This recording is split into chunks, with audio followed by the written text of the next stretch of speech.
তোমরা যারা কল্যাণ ইউনিভার্সিটির আন্ডারে বিভিন্ন কলেজগুলোতে এই বছর এনইপি 4th সেমিস্টার দেবে, এর আগের ভিডিওতে তোমাদের রাষ্ট্রবিজ্ঞান মেজর থেকে গুরুত্বপূর্ণ বড় প্রশ্ন ও উত্তর আলোচনা করা হয়েছে। তোমরা যারা দেখোনি, তোমরা 4th semester NEP playlist check করলেই পেয়ে যাবে। আজকে তোমাদের সেই 5th পেপারেরই যে বাকি গুরুত্বপূর্ণ ছোট প্রশ্নগুলো রয়েছে সেগুলো তোমাদের সঙ্গে আলোচনা করব। তোমরা ভিডিওটা শেষ পর্যন্ত দেখতে থাকো। আর যারা বিভিন্ন বিষয়ের যেমন বাংলা, ইতিহাস, রাষ্ট্রবিজ্ঞান, শিক্ষাবিজ্ঞান, ইংরেজি, সংস্কৃত, দর্শন, ভূগোল, botany, physical education, economics, sociology এবং কম্পালসারি যে পেপার রয়েছে এই সমস্ত বিষয়ের পেইড নোট সংগ্রহ করবে বলে মনে করছো, তোমরা স্ক্রিনে দেওয়া নম্বরে যোগাযোগ করতে পারো। তো দেখো কী কী ছোট প্রশ্ন পড়বে। উদারনীতিবাদের জনককে? উদারনীতিবাদ কী? বৈদেশিক নীতি ও আন্তর্জাতিক সম্পর্কের মধ্যে পার্থক্য কী? আন্তর্জাতিক সম্পর্ক কাকে বলে? আন্তর্জাতিক সম্পর্কের প্রধান বিষয় কী? আন্তর্জাতিক রাজনীতি বলতে কী বোঝো? আন্তর্জাতিক শব্দটি কে প্রথম ব্যবহার করেন? আন্তর্জাতিক সম্পর্কের বিস্তীর্ণ ক্ষেত্র কী? দুটি আন্তর্জাতিক অর্থনৈতিক সংস্থার নাম লেখো। স্ট্যানলি হফম্যান প্রদত্ত আন্তর্জাতিক সম্পর্কের সংজ্ঞা দাও। পামার পার্কিন্স প্রদত্ত আন্তর্জাতিক সম্পর্কের সংজ্ঞা দাও।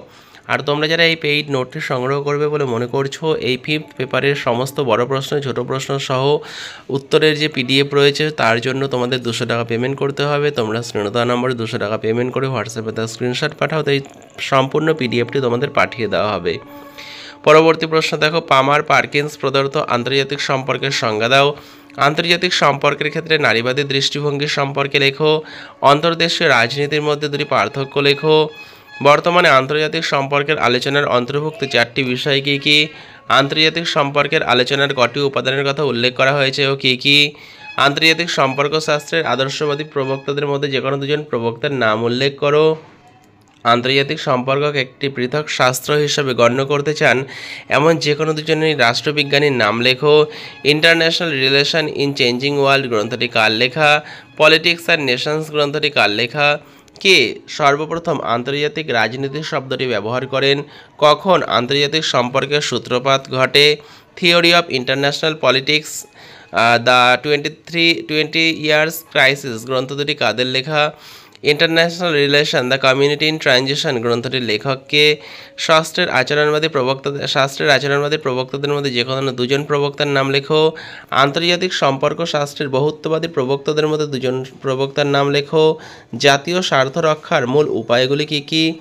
আন্তর্জাতিক সম্পর্ক শাস্ত্রের বাস্তববাদী তত্ত্বের প্রবক্তাদের মধ্যে যে কোনো দুজন প্রবক্তার নাম লেখো। বিশ্ব ব্যবস্থা তত্ত্বের দুটি বৈশিষ্ট্য লেখো। মার্ক্সবাদী এবং বাস্তববাদী ঐতিহ্যের মধ্যে দুটি সাদৃশ্য লেখো। উদারনীতিবাদের দুটি বৈশিষ্ট্য বা মূলনীতি লেখো। নির্ভরশীলতা তত্ত্বের দুজন প্রবক্তার নাম লেখো। গ্লোবাল সাউথ বলতে কী বোঝো? নারীবাদী দৃষ্টিভঙ্গির দুজন প্রবক্তার নাম লেখো। নারীবাদী দৃষ্টিভঙ্গির দুটি বৈশিষ্ট্য লেখো। জাতীয় ক্ষমতার নির্ধারকগুলি কী কী? কে কবে বিশ্ব ব্যবস্থা তত্ত্ব প্রবক্তা করেন? শক্তিসাম্যের সংজ্ঞা দাও। শক্তিসাম্যের বিভিন্ন রূপগুলি চিহ্নিত করো। যৌথ নিরাপত্তার অর্থ কী? সীমাবদ্ধকরণ নীতি কাকে বলে? প্রথাগত ও অপ্রথাগত নিরাপত্তা বলতে কী বোঝো? বিভেদমূলক প্রচার কার্য কী? বিদেশ নীতি প্রয়োগের ক্ষেত্রে প্রচার কার্যের ভূমিকা কী? আন্তর্জাতিক সম্পর্কের বিষয়টির দুটি বৈশিষ্ট্য লেখো। মর্গেনথাউ প্রদত্ত বাস্তববাদের যে কোনো দুটি মূলনীতি লেখো। ট্র্যাক 1 কূটনীতি বলতে কী বোঝো? জাতীয় শক্তি ও নিরাপত্তার মধ্যে সম্পর্ক লেখো। নারীবাদী দৃষ্টিভঙ্গি বলতে কী বোঝায়? ন্যাটো সম্প্রসারণের বিপক্ষে দুটি যুক্তি দাও। তোমরা এই 50টা প্রশ্ন পড়তে থাকো। পরের ভিডিওতে যে বাকি ছোট প্রশ্নগুলি রয়েছে সেগুলো তোমাদের সঙ্গে আলোচনা করে দেওয়া হবে।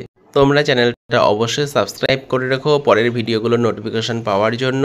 আর যারা এই বিভিন্ন বিষয়ের পেইড নোট সংগ্রহ করবে বলে মনে করছো, তোমরা স্ক্রিনে দেওয়া নম্বরে যোগাযোগ করতে পারো। এর মধ্যে থেকে তোমরা পরীক্ষায় অবশ্যই কমন পাবে। পারলে ভিডিওটা বন্ধুদের সঙ্গে শেয়ার করে দিও আর চ্যানেলটা সাবস্ক্রাইব করে রেখো এরকমই ভিডিও পাওয়ার জন্য। তো ভিডিওটা শেষ পর্যন্ত দেখার জন্য তোমাদের অসংখ্য ধন্যবাদ।